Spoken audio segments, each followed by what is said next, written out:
Hello everyone, welcome back to my channel. My name is Madeline, for those of you who don't know, and today I'm going to be showing you how I use smartwatches with having one arm. Previously I used a Fitbit Ionic, now I use an Apple Watch. So I'm going to start off with the Fitbit Ionic. The reason why I loved this so much is that, this is super accessible. So if I were to turn it on, this is like the home screen essentially, but if I give it one swipe, there is only 4 options per page, so I can keep swiping through here. So this was really easy for me to operate. I could operate this with my nose essentially. I just go to each of the screens, there's 4 screens, and I can click on something. I clicked on the music app, and to exit out of an app, what you do is you click this home button. So I would be able to make it back to the home screen by using the buttons on the side. And the buttons super spread out, so they're also really easy to operate. And the battery life on this is up to 5 days, I think. Make it last until, so on a full charge it would last 5 days. That's sleeping, that's physical activity. I work out every single day and would use the fitness tracker side of this. I absolutely love this, and it was probably the single most accessible piece that Fitbit came out for the I guess you could see one arm community can use. So if anyone's looking for a beginner fitness smartwatch, I would highly recommend the Fitbit. Now moving on to the Apple Watch, I had seen so many people use the Apple Watches, and I was like, yes, I have to have one. I'll definitely be able to make it work, and it totally has its upsides, as you can text message on this, and it's more of the smartwatch, whereas the Fitbit was more of the fitness tracker kind of side of things. So when I first got this, it came with these bands, and you can go back through and watch my jewelry video to know how I put these on. Essentially I have to put a bunch of the lotion on and slide these on, so these were not accessible, and that's what it came with. But I went back to the Apple store and I got this Velcro band, so I put this on just like that, super easy. I talked about this briefly in the jewelry video, but I went to the Apple store 2 or 3 days after I got the Apple Watch because I needed an accessible band, because putting on lotion and sliding that on just wasn't working, and it was absolutely a pain in the butt. So I went to the Apple store, asked them for an accessible band, and the first guy wasn't really helpful, kind of left me.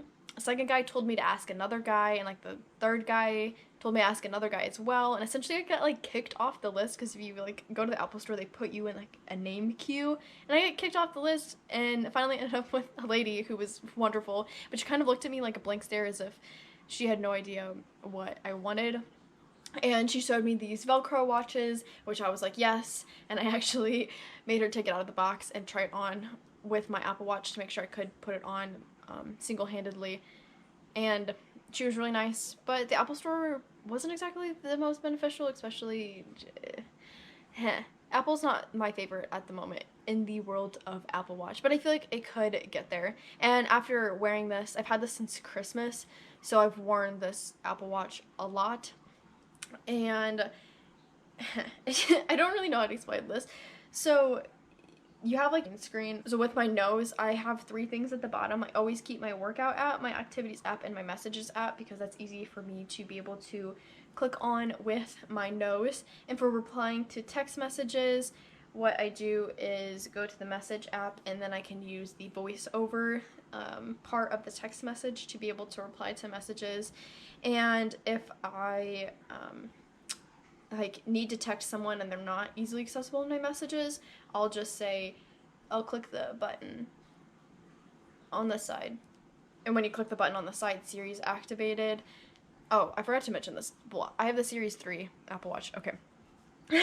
Anyway, so when you click the button on the side, Siri's activated, so I could say hey Siri, text blah blah blah, and she would be able to send them a text. However, the only thing I don't like is if I use the voiceover thing, I can't edit it. So if I use a voiceover thing and it's wrong and the text message sends, and it's to the wrong person, yikes. If I text my mom and it's wrong, I can easily try to find my phone and send her a text message.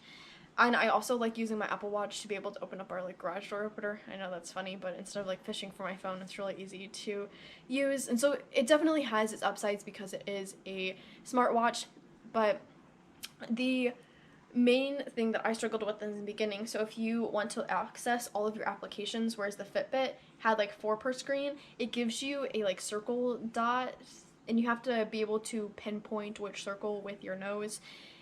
That was a challenge. And then I realized that you could change the app so that they were in a like scroll feature instead of the circle. Oh, like I said, insert a video. And the list is so much easier, so I can like navigate with my nose and then find the app. Let's just say, for an example, like workout, because I use that the most often. With my nose, tap it, it showed a summary, and be able to find which like workout I want with my nose. That's the most like common thing I use my Apple Watch for, is like working out and tracking workouts. So it definitely wins in that aspect. The buttons are the scroll thing I can operate with my chin.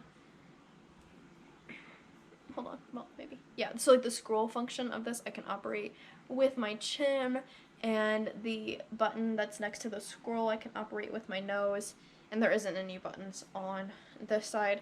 I do like this more so for like it is a smartwatch and it has more accessible like options for the smartwatch side of things. It's not the best for fitness tracking. I still wear this because it is really nice, and I can get all of my messages, whereas the Fitbit I couldn't get all of my messages from different apps. So I do like it in that aspect, but like I said, I just use my nose, so I feel like people probably think I'm really weird like in public and like in class and things like that, and I'm looking like this at my screen. The other thing about the Fitbit is that the like screen is bigger, so I wouldn't go as cross-eyed. I notice if I'm like using my nose too much on this, I have to like put it down or stop looking at it because my like eyes get all weird. Anyway, for now, this will be my choice, even though I'm not exactly positive about it, and I'm more positive about the Fitbit. I'm still trying to figure it out. It's not perfect. I haven't perfected it, so that's life. But I hope you guys learned how I use the Apple Watch, essentially just with my nose. And if you have any questions regarding about anything else that I use in my everyday life with one arm, leave them in the comments below, and I would love to answer them. Thanks.